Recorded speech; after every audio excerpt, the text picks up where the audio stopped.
रात के करीब 2 बज रहे थे।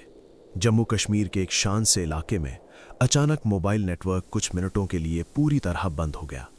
आसपास के गांवों में लोगों ने महसूस किया कि हवा में एक अजीब सा सन्नाटा है, जैसे कुछ होने वाला हो।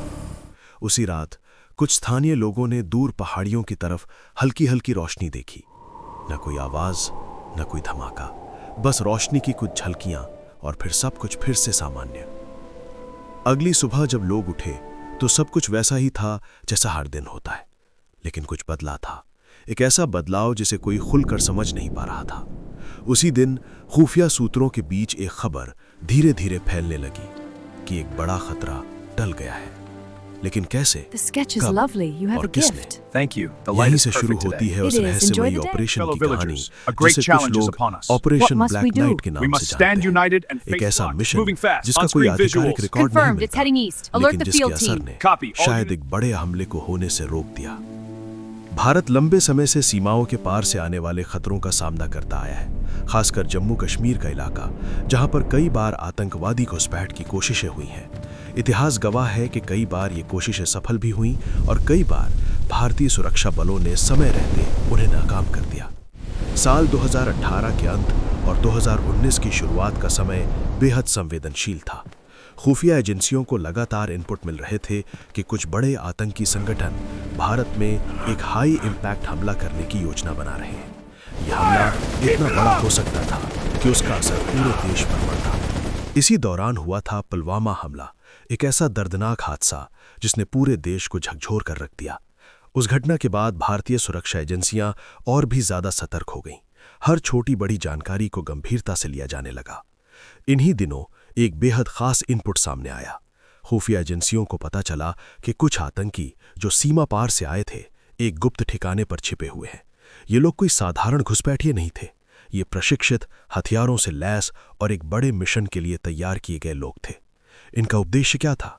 इसका जवाब पूरी तरह साफ नहीं था, लेकिन संकेत बहुत खतरनाक थे। कहा गया कि यह समूह एक ऐसे हमले की तैयारी कर रहा था जो देश के किसी बड़े शहर या सैन्य ठिकाने को निशाना बना सकता था। समस्या ये थी कि उनका ठिकाना बेहद मुश्किल इलाके में था। घने जंगल, ऊंची पहाड़ियां और ऐसे रास्ते जहां तक पहुंचना भी एक चुनौती था। भारतीय सेना और खुफिया एजेंसियों के सामने एक बड़ा सवाल था।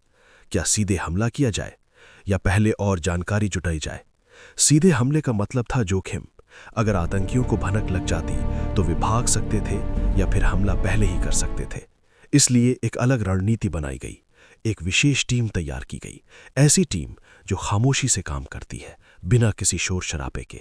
इस टीम का उद्देश्य था इलाके की पूरी निगरानी, आतंकियों की गतिविधियों को समझना और सही समय का इंतजार करना। कई दिनों तक ये टीम उस इलाके में सक्रिय रही। उन्होंने हर रास्ते, हर संभावित छिपने की जगह और हर मूवमेंट को ट्रैक किया। धीरे धीरे एक पैटर्न सामने आया। आतंकी हर कुछ दिनों में अपनी लोकेशन बदलते थे, लेकिन एक खास जगह पर वे बार बार लौटते थे। यही शायद उनका मुख्य ठिकाना था।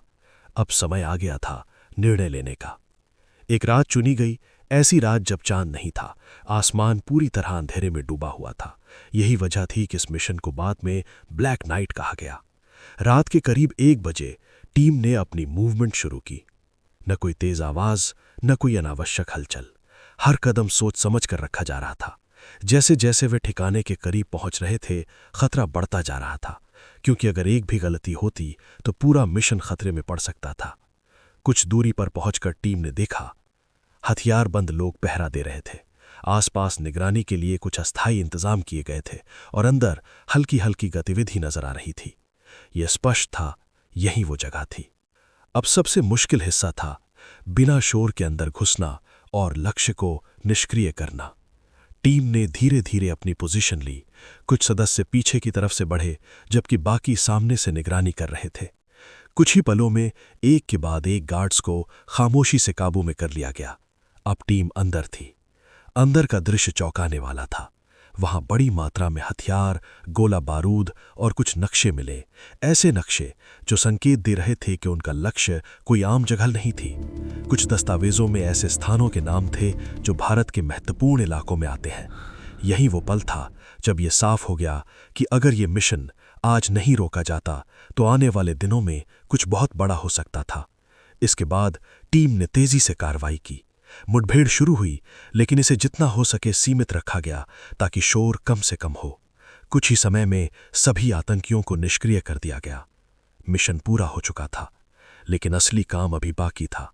सबूत इकट्ठा करना और बिना कोई निशान छोड़े वापस लौटना। सुबह होने से पहले टीम वहां से निकल चुकी थी।